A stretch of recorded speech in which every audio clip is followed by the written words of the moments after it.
Bonjour les amis, et bien aujourd'hui on se retrouve pour faire ensemble une tarte aux abricots maison. On va voir un peu comment faire même les abricots, je les ai achetés frais, comme ça on se les fait au sirop, machin. Mais bon, on peut très bien les prendre en boîte aussi. Hein. Voilà, allez, on va se retrouver en cuisine pour commencer cette tarte.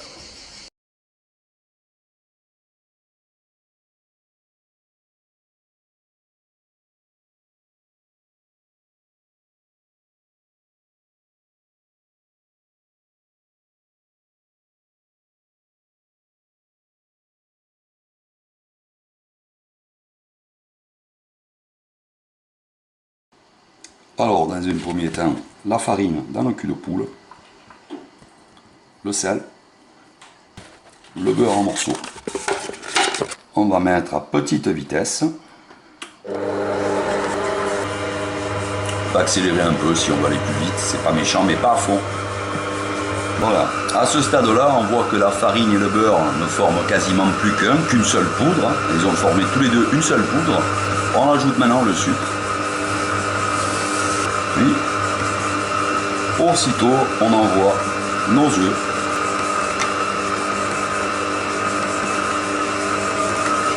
Et on laisse ça s'amalgamer, former une boule homogène.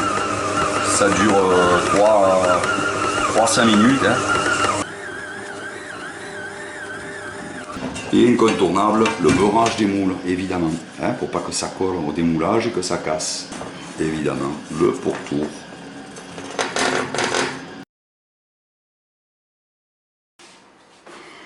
Il faut déborder à peu près hein, de la grandeur, de la hauteur du tour.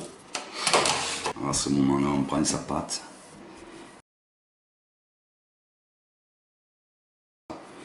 Et on va poser délicatement. Comme ça. Voilà. Hop. Et on va habiller le moule.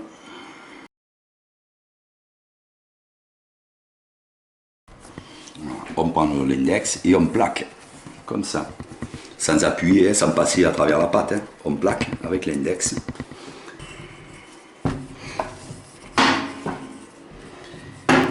Et on ne jette pas les rognures, surtout si on a fait pas mal. Pour pas que la pâte gonfle au four, qu'elle reste le plus plate possible. Voilà, on est à 200 degrés. On a un four. Voilà. Quand le fond commence à dorer aussi, comme celle-là, c'est parfait. Hein. Ça, c'est bon aussi. Alors, pour faire des abricots au sirop, par exemple pour une tarte, il nous faudra valeur de 400 g à peu près d'abricots. On met un demi-litre d'eau à bouillir avec 200 g de sucre. On va attendre que ça bout. Allez, on attend surtout que ça bout. Quand ça bout, on baisse pour maintenir juste une eau frémissante. Donc, on va mettre les abricots, ça va refroidir et ça va frémir, ça va plus bouillir. Les abricots coupés en deux et bien lavés, bien sûr. Voilà, un petit glougloutage comme celui-là, c'est parfait. Et on vérifiera, on peut piquer avec une brochette, par exemple, les abricots pour voir la cuisson. Alors l'abricot, c'est un peu capricieux. S'il y en a qui sont plus mûrs que d'autres, évidemment, ils vont être cuits avant.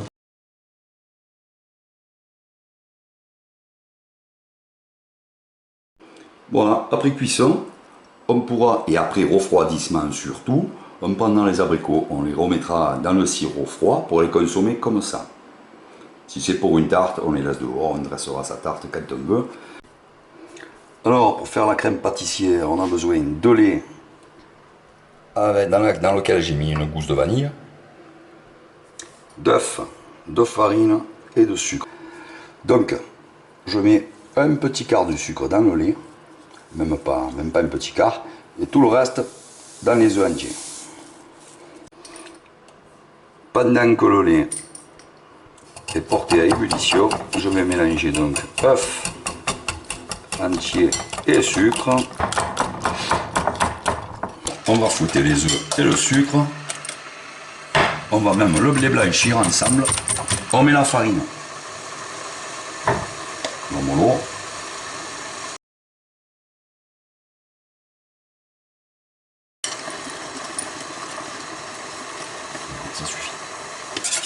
Allez, on attend que ça bout. Alors, dès que l'eau est bout, en mélangeant très énergiquement, on verse le mélange. Sucre, farine, et on mélange, on mélange, énergiquement. Ça ne veut pas dire on en fout partout, ça veut dire le geste est rapide, on colle le fruit au fond et on mélange. Voilà. Ça prend déjà corps, comme on peut le voir. Très bien, la crème pâtissière elle est quasiment finie quand on a fait ça. On laisse bouillir une fois, ça vient de revenir à ébullition, on remue. Deux fois, voilà. Oh, trois fois, et à coup sûr c'est prêt, on retire. On remue quelques instants encore. Alors, les tartes, ce que je préconise, ce que je fais moi d'abord, c'est que je les retire du moule, je laisse le cercle dessous, avant de les garnir, de les terminer, et je les pose sur une assiette à peu près la même grandeur, mais le cercle reste dessous, hein, le cercle à tarte, ce qui permet qu'elle reste toujours plate. La crème est tiède, on va garnir le fond de tarte. Alors justement, elle est tiède, ce qui va lui permettre de s'étaler toute seule. Hop. Et après, elle durcira dans la crème, vraiment. Dans le fond de pâte. Mais au moins, on a une crème qui va s'étaler correctement d'elle-même. On va juste un peu l'aider. Hein. Voilà. Comme ça. Alors, pour faire un nappage, on peut se servir d'un sirop de cuisson, par exemple ici des abricots. Sinon, pour faire ce jus de cuisson, pour le faire en nature, hein, pas jus de cuisson, quoi, je voulais dire, on mettra par tarte, il faut environ 10 centilitres de nappage d'eau pour faire une tarte. Donc 10 centilitres d'eau et 50 g de sucre. Voilà. On mélange eau et sucre et enfin on le fait chauffer sur le feu. Et à ébullition, normalement le sucre est dilué et on peut se servir de base pour nappage. Ici j'ai un demi-litre qui faut 50 centilitres. Donc pour 10 centilitres, je mets une feuille de gélatine par 10 centilitres. Donc ici, je vais donc mettre 1, 2, 3, 4 et 5 feuilles de gélatine dans de l'eau froide jusqu'à ce qu'elle soit totalement ramollie. Je l'immerge bien complètement et je vais attendre qu'elle ramollisse. Alors une fois les feuilles de gélatine ramollies, hop, on les met dans le liquide chaud.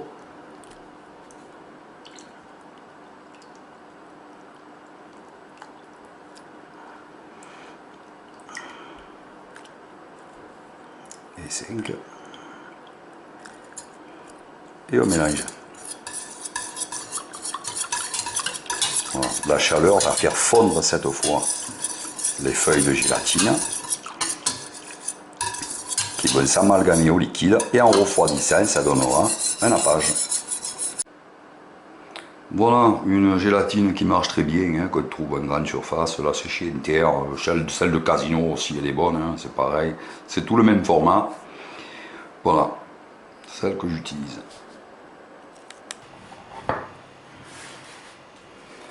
Allez, la tarte à l'abricot. Voilà la bonne consistance du nappage toujours. Hein. S'il a trop refroidi, quelques secondes au micro-ondes. Et on va napper partout, partout, partout. Même dans les creux où il n'y a pas de fruits. On va faire une petite pellicule. Voilà l'avantage du nappage juste avant le refroidissement. C'est qu'il ne coule pas trop. Et il nappe extrêmement bien du premier coup, pas besoin d'y revenir 3-4 fois. S'il est chaud, c'est pas possible d'avoir ce résultat.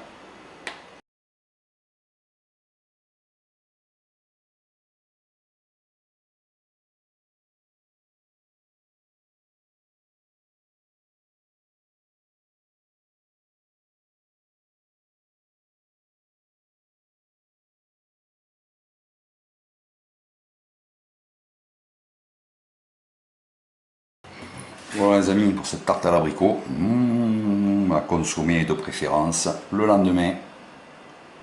Et je vous souhaite un bon appétit à tous. A très bientôt les amis.